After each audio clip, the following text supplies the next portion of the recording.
It's 6:03 p.m. on May 31st, 2013. Dozens of storm chasers are converging on the outskirts of Reno, Oklahoma, completely unaware that they're about to witness the widest tornado ever recorded. And for some of them, these will be their final moments on Earth.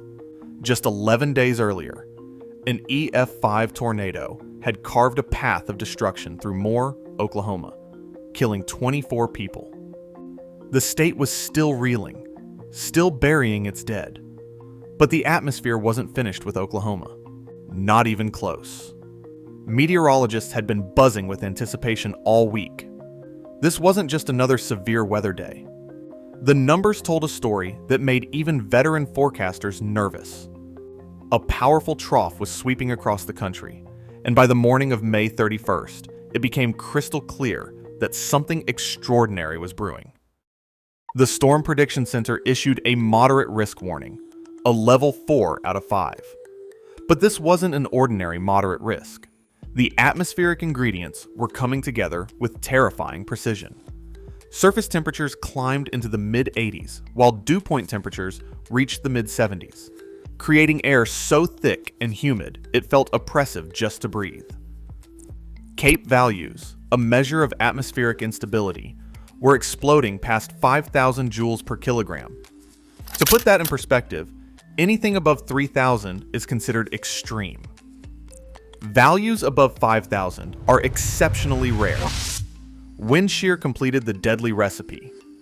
Deep layer shear measured 45 to 55 knots, nearly twice what's required for severe storms, while storm relative helicity, a measure of rotating winds, exceeded 500 square meters per second. This was described as incredibly high. Mid-level lapse rates were nearly dry adiabatic, meaning temperature was dropping rapidly with height, further destabilizing an already explosive atmosphere. One experienced chaser wrote that morning, "The ingredients for a high-end event are in place." Another observer simply noted, "You got the feeling that the atmosphere was getting ready to go nuts." Throughout the morning, meteorologists conducted an aggressive communication campaign. The Weather Forecast Office in Norman held a weekly webinar at 10 a.m. for emergency management partners. They posted a YouTube video at 11:30 describing the day's threats. They sent out graphicasts showing expected tornado timing. At 1 p.m., they tweeted an ominous warning that would prove tragically prescient. If you choose to flee in your car, plan for and anticipate traffic jams and blocked roads, hail, heavy rain, and flooding. Then at 3:30 p.m., the Storm Prediction Center did something that immediately got everyone's attention. They issued a particularly dangerous situation tornado watch. This is one of the most severe watches they can issue, reserved for situations where violent, long-track tornadoes are anticipated. The watch covered nearly all of Oklahoma. The message was clear.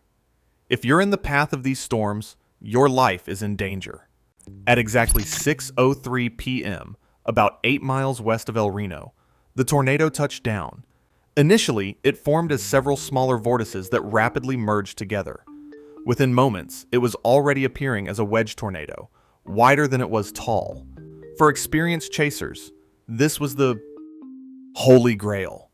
A massive, photogenic tornado in open terrain with perfect visibility. Dozens of chase teams moved into position.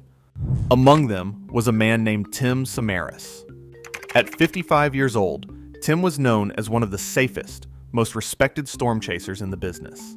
He wasn't an adrenaline junkie. He was an engineer and meteorologist who had founded TWISTEX, a research project dedicated to deploying instruments inside tornado cores. His mission was simple but profound. Gather data that would improve tornado warnings from 17 minutes to potentially 30 minutes, giving people more time to take shelter and save lives. In 2003, he'd achieved a world record for the lowest pressure reading ever recorded inside a tornado, a 100 millibar drop in Manchester, South Dakota. He was a National Geographic explorer with 18 grants for field research, featured on Discovery Channel's Storm Chasers for 3 seasons, married to his wife Kathy for 31 years, and father to 3 children. He was methodical, careful, and respected throughout the meteorological community as someone who did things the right way. That day, Tim was with his son Paul, 24 years old, and their longtime partner Carl Young. This was Paul's first chase of the 2013 season, and he shared his father's passion for understanding these storms. Carl was 45, a meteorologist who taught extreme weather and geology at Lake Tahoe Community College. Friends described him as hilarious, effervescent, full of life, the life of the party. He'd been Tim's partner for 11 years, serving as onboard meteorologist and navigator, known for finding hidden nuggets in weather pattern forecasting. The three men were driving a Chevrolet Cobalt, an unmodified subcompact sedan that one TWISTEX chaser would later liken to a pizza delivery car. Normally, Tim drove a reinforced 3/4-ton truck optimized for hail and high winds, but Carl was driving the Cobalt that day. In the afternoon, Tim sent his last Twitter post. Storms now initiating south of Watonga along Triple Point. Dangerous day ahead for Oklahoma. Stay weather savvy. Just ahead of them, storm chaser Dan Robinson was driving a Toyota Yaris. He was focused on photographing the tornado, expecting it to continue southeast like most tornadoes do in the northern hemisphere. What none of them realized. What was about to happen was that this tornado was about to break every rule. For the first 6 minutes, the tornado moved southeast at about 20 miles per hour. Normal behavior. Predictable. Then at 6:09 p.m., it made its first turn east. The forward speed increased to 30 miles per hour. Chasers adjusted their positions. Everything still seemed manageable. But at 6:19 p.m., something happened that would trap dozens of storm chasers in a death zone. The tornado made an abrupt turn north and simultaneously accelerated to 55 miles per hour. On wet, muddy dirt roads, most vehicles couldn't escape fast enough, and the tornado was growing rapidly. Between 6:24 and 6:26 p.m., in a span of just 2 minutes, the tornado reached its peak intensity. And here's where it gets truly terrifying. In approximately 30 seconds, it expanded from about 1 mile wide to 2.6 miles wide. The widest tornado ever officially recorded. Radar systems captured winds of over 300 miles per hour in sub-vortices spinning around the main circulation. These weren't just strong winds.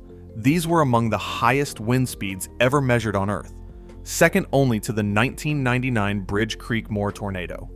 But here's what made this tornado so deceptive and so deadly. The visible funnel, the part you could actually see, was only about 1/3 of a mile wide, but the actual damaging circulation extended 2.6 miles. The tornado appeared as a massive translucent outer circulation, rotating curtains of rain that people thought they could see through. They thought they were looking at rain. They had no idea they were already inside the tornado. Dan Robinson, in his Toyota Yaris, was driving east on that gravel road when he realized the tornado had turned north. He wrote later, "I didn't realize it until it was nearly upon me." His critical problem was his car's traction control. The system kept kicking in because of strong headwinds combined with the gravel surface. His wheels kept slipping, the car kept cutting power automatically, and he could only achieve 43 miles per hour. He blew through 3 stop signs. Escape was all that mattered. The TWISTEX team's headlights, which had been visible behind him just moments earlier, disappeared into sheets of rain. Inside the Cobalt, Tim Samaras was on a media phone call, providing a quick tornado assessment, predicting it would be a long-lived tornado. Carl Young was driving, commenting on the conditions. He said, "Okay, here we go. Should get a view of it again." He noted how eerily calm it was with no rain around the vehicle as wind grew stronger. They had just veered away from a close call on Reno Street moments earlier. They thought they were in a good position. Then Tim said something that would be among his last words. "Actually, I think we're in a bad spot." Carl Young's video camera was running, capturing their final minutes. It clicked off 1 minute before impact. It had reached a data limit. There would be no visual record of what happened next. According to Oklahoma Highway Patrol, Trooper Betsy Randolph, moments before impact, the three men could be heard screaming over patrol radio, "We're going to die. We're going to die." The tornado had made its sudden turn north, not the typical southeast movement they expected. Its forward speed had accelerated from 20 miles per hour to 60 miles per hour within minutes. A massive sub-vortex, a tornado within the tornado, with winds approaching 200 miles per hour, struck their vehicle. These sub-vortices moved in what meteorologists call trochoidal motion, a wheel within a wheel movement that's nearly impossible to predict. The team had an estimated 90 seconds to live after the tornado turned. The Chevrolet Cobalt was caught, struck, and thrown approximately half a mile by the storm. Canadian County Deputy Sheriff Doug Gurton discovered the wreckage shortly after learning his own home had been destroyed. Tim Samaras was found inside the mangled, crushed vehicle in a farmer's field, still buckled in the passenger seat. Paul Samaras had been ejected from the car and was found approximately half a mile east in a nearby creek. Carl Young had been ejected in the opposite direction and was found approximately half a mile west. Their belongings were scattered across the area. The car, according to later descriptions, had been compressed to 60 to 70% of its normal size and looked like it had gone through a trash compactor. The turtle probes they had deployed were filled with water but they weren't the only victims that day. Richard Charles Henderson, 35 years old, an amateur storm chaser from Hinton, Oklahoma, about 10 miles from El Reno, was the father of two young sons, Robbie and Wyatt. He was a truck driver, cattle rancher, and oil field worker. At 6:05 p.m., he snapped a photo of the multi-vortex tornado with his cell phone and sent it to a friend. One of the last images, captured before the tornado struck. He was on the phone with his friend as the tornado approached. His last words were, "That's the sound of debris hitting my pickup." The line went dead. His family believes he was likely sucked from his pickup truck. He was found dead that evening near the intersection of Southwest 15th Street and Choctaw Road, making him the first amateur storm chaser fatality in history. His father, Harlan Henderson, said, "You just can't believe it. We went to his house 4 times Saturday, just to see if he'd come home. We went and viewed the body, and he's gone. He's gone." Mike Betts, a meteorologist for the Weather Channel, was broadcasting live when disaster struck. He cut his broadcast short and told anchors they were driving south to escape. His convoy was traveling on Highway 81 when the tornado hit. One of his team members, engineer Kevin Parrish, watched helplessly from his truck as the Betts mobile was lifted into the air. He would later describe it as if someone had placed a spatula underneath the vehicle and was flipping it over like a pancake. The SUV was thrown 200 yards into a field. The roof collapsed. Inside, driver Austin Anderson suffered a broken neck, cracked sternum, 5 broken ribs, and fractured vertebrae. Mike Betts suffered minor injuries, but later described the experience. "It felt like I was going to heaven." He wouldn't return to tornado chasing until 2014. Dan Robinson, who had been just seconds ahead of the TWISTEX team, managed to escape. He stopped to photograph, but the tornado kept advancing. Golf ball-sized hail struck him above the left eye, causing a bloody gash. He dove into a roadside ditch, fearing his car would roll. He later reported suffering from PTSD. At 6:27 p.m., as the tornado approached Interstate 40, it did something even more bizarre. It decelerated and made a complete loop just north of the interstate, with its direction changing continuously for 8 minutes. At the same time, an anticyclonic satellite tornado formed southeast of the main tornado, rotating counterclockwise, while the main tornado rotated clockwise. It was the first documented multiple vortex anticyclonic tornado of this type ever recorded. And here's where Oklahoma City dodged a bullet of biblical proportions.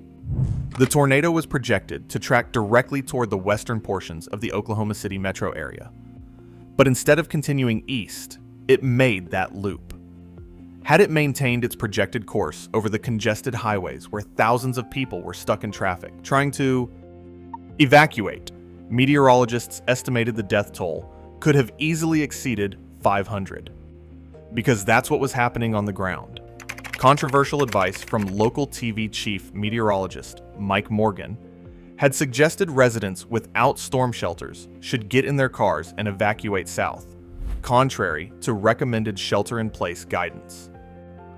The result was mass panic. Thousands fled onto highways during rush hour on a Friday evening, creating massive traffic jams on Interstates 35, 40, 44, and 240. Cars were going the wrong way in lanes. People abandoned vehicles on the side of the road. Highways became parking lots. Dr. Jeff Masters of Weather Underground later calculated that had the tornado tracked over those congested highways, it would have been catastrophic beyond measure. The death toll could have easily exceeded 500. And if that tornado had tracked over those congested roads filled with trapped families, it would have been the deadliest tornado disaster in modern American history. Oklahoma City dodged a bullet of biblical proportions. At 6:42 p.m., the tornado crossed Interstate 40 while weakening. At 6:43 p.m., it dissipated. It had been on the ground for 40 minutes, traveling 16 miles. 8 people were dead. All 8 died in vehicles. 0 deaths occurred in buildings or shelters. That statistic tells you everything you need to know about the deadliness of attempting vehicle evacuation during tornadoes. So what made this tornado so uniquely deadly? Why did even the most experienced storm chasers, people who had been doing this safely for decades, get caught? The answer lies in a perfect storm of deception. First, extreme moisture convergence created optimal conditions for a wedge tornado. When there's abundant moisture and strong cold upper-level air, clouds form much closer to the ground. This allows tornadoes to pull in the entire wall cloud, creating tornadoes wider than they are tall. But El Reno wasn't just a wedge tornado. Mobile Doppler radar revealed a unique structure, apparent circulation containing numerous sub-vortices. The main circulation acted like a massive rotating cylinder. Rather than a single funnel, El Reno was what meteorologists call a multiple vortex mesocyclone structure. Scientists later identified 24 distinct sub-vortices during one analysis period. These vortices moved in spiraling patterns at speeds up to 175 miles per hour, and if that tornado had tracked over those congested roads filled with trapped families, it would have been the deadliest tornado disaster in modern American history. Oklahoma City dodged a bullet of biblical proportions. At 6:42 p.m., the tornado crossed Interstate 40 while weakening. At 6:43 p.m., it dissipated. It had been on the ground for 40 minutes, traveling 16 miles. 8 people were dead. All 8 died in vehicles. 0 deaths occurred in buildings or shelters. That statistic tells you everything you need to know about the deadliness of attempting vehicle evacuation during tornadoes. So what made this tornado so uniquely deadly? Why did even the most experienced storm chasers, people who had been doing this safely for decades, get caught? The answer lies in a perfect storm of deception. First, extreme moisture convergence created optimal conditions for a wedge tornado. When there's abundant moisture and strong cold upper-level air, clouds form much closer to the ground. This allows tornadoes to pull in the entire wall cloud, creating tornadoes wider than they are tall. But El Reno wasn't just a wedge tornado. Mobile Doppler radar revealed a unique structure, apparent circulation containing numerous sub-vortices. The main circulation acted like a massive rotating cylinder. Rather than a single funnel, El Reno was what meteorologists call a multiple vortex mesocyclone structure. Scientists later identified 24 distinct sub-vortices during one analysis period. These vortices moved in spiraling patterns at speeds up to 175 miles per hour. And here's the critical part.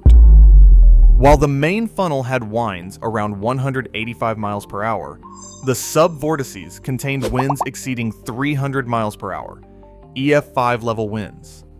But because they were so small and the tornado stayed over rural areas, these extreme winds never hit substantial structures. That's why the official damage rating was only EF3, despite radar measuring EF5 winds. If this tornado had hit Oklahoma City, the rating would have told a very different story. The tornado's movement was exceptionally complex, rapidly changing in both speed and direction. It moved in what meteorologists call a trochoidal fashion, meaning the larger circulation was itself rotating inside an even larger mesocyclone, creating an unpredictable wobbling path. Add to that the rear flank downdraft, a precipitation-loaded downdraft that created a clear slot where chasers thought they could see the tornado safely, but which actually contained damaging winds extending at least a mile south of the visible funnel. Tim Samaras and his team were caught by a deadly combination of factors. They were driving an underpowered subcompact sedan instead of Tim's usual reinforced truck. Heavy precipitation obscured the tornado from view. The visible funnel was only a third of a mile wide, while the damaging wind field was 2.6 miles. The tornado abruptly changed direction, closing on their position as it rapidly accelerated. It swelled from about 1 mile to 2.6 miles wide in about 30 seconds. Wet dirt roads combined with strong winds hampered their escape. And finally, they were hit by an intense internal sub-vortex whose path was likely unpredictable in real time. As one storm-chasing colleague later reflected, everybody would have said, Tim was the safest person out there. The El Reno tornado of 2013 was purpose-built to kill chasers. In total, 8 people died that day. Another 151 were injured, with 115 initially hospitalized. It was the first known tornado-related deaths of storm chasers or scientific researchers in history. That same evening, historic flash flooding killed an additional 13 people in Oklahoma City, making it the deadliest flash flood event in the city's history. But from this tragedy came transformation. The El Reno tornado produced the largest visual data set ever collected on a single tornado, with more than 300 chase groups documenting the storm. This created a crowdsourced database of video, photographs, GPS logs, and radar data that scientists are still analyzing today. The breakthrough discovery came from Dr. Jana Houser of Ohio University. She analyzed rapid scan radar data and found something that challenged decades of meteorological assumptions. Tornadoes form from the ground up, not top down, as previously believed. In the El Reno tornado, a tornado-strength vortex was active on the ground for 1 minute and 40 seconds before a deeper column formed. Rotation was visible in radar data less than 20 meters above ground, but nowhere else initially. This discovery is revolutionizing how tornado warnings are issued. Tornadoes can form in 30 to 90 seconds at ground level, but current tornado warnings are based on radar readings at or above cloud level. Ground-level tornado formation can occur for over a minute before being detected by conventional radar. The way we're doing it, Houser concluded, we're never going to get an improvement on our warning system. The impact on storm chasing practices was immediate and profound. As storm chaser Skip Talbot captured, this was the day that storm chasing lost its innocence, really. The community realized that people were making really bad mistakes in their positioning, and they were picking really bad escape routes. At ChaserCon 2014, meteorologist Chuck Doswell told the assembled storm chasing community, "If we want to honor Tim and his teammates, we have to think seriously about why we need to be in close to large, dangerous tornadoes, and we better have a damn good reason." Changes swept through the storm chasing community. Chasers now stay several miles away instead of 1 to 2 miles. Some chasers limit themselves to exclusively wide open areas. There's increased recognition that even veteran, knowledgeable chasers are at risk.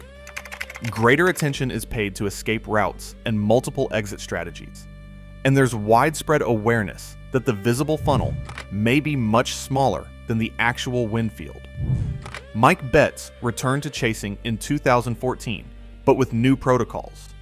He now maintains much greater distances, uses telephoto lenses, plans multiple exit routes, and refuses to chase in metropolitan areas. Being close, he said, isn't always an advantage. On May 6, 2014, Canadian County Deputy Sheriff Doug Girton initiated a crowdfunding campaign for a permanent memorial. Girton had discovered the TWISTEX wreckage that day, despite having just learned his own home was destroyed by the same storm. The goal of $3,500 was surpassed within 3 hours. The memorial now stands near the intersection of South Radio Road and Reuter Road East, 4.8 miles southeast of El Reno, at the exact site where the team's vehicle was found. It has become a regular pilgrimage site for the storm-chasing community, decorated with flowers, memorabilia, and beverages the team favored. The memorial was vandalized in March 2016 when the monument was struck by bullets and the American flag was cut away, but the community quickly restored it. On June 2, 2013, just 2 days after the tornado, dozens of storm chasers and spotters coordinated via Spotter Network to use their GPS transponders to spell out the initials T, P, C across North Dakota, South Dakota, and Nebraska, a moving tribute maintained for many hours. At Tim Samaras' memorial service, his wife Kathy said, "I felt like Cinderella for the 31 years I was married to him. Tim lived a fairy tale life to be able to storm chase. Tim and Paul are going to leave a legacy. Good things are going to come from this." She announced she would continue ChaserCon, the National Storm Chasers Convention that Tim had founded in 1998. The Storm Prediction Center issued a statement. Samaras was a respected tornado researcher and friend who brought to the field a unique portfolio of expertise in engineering, science, writing, and videography. National Geographic stated, "Tim was a courageous and brilliant scientist who fearlessly pursued tornadoes and lightning in the field in an effort to better understand these phenomena." More than a decade later, research continues.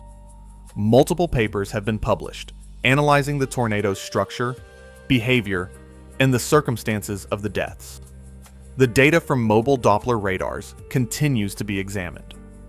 The tornado has become a case study in meteorology courses nationwide and serves as training material for warning forecasters and storm spotters. The El Reno tornado fundamentally changed storm chasing culture, scientific understanding of tornadoes, and approaches to tornado warning systems.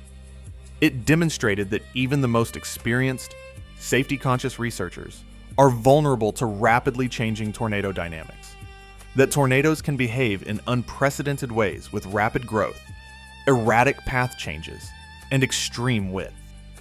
That tornado warning systems need revision to account for ground-level formation, that the visual appearance of a tornado can be fatally deceptive, that public evacuation by vehicle during tornado events is extremely dangerous, and that advanced radar technology is critical for understanding tornado behavior. The memorial on Reuter Road stands as a reminder that some knowledge can only be gained by those willing to stand at the edge of nature's most violent phenomena. Tim, Paul, and Carl were there not for thrills, but for understanding, for the chance to gather data that would save lives in future storms.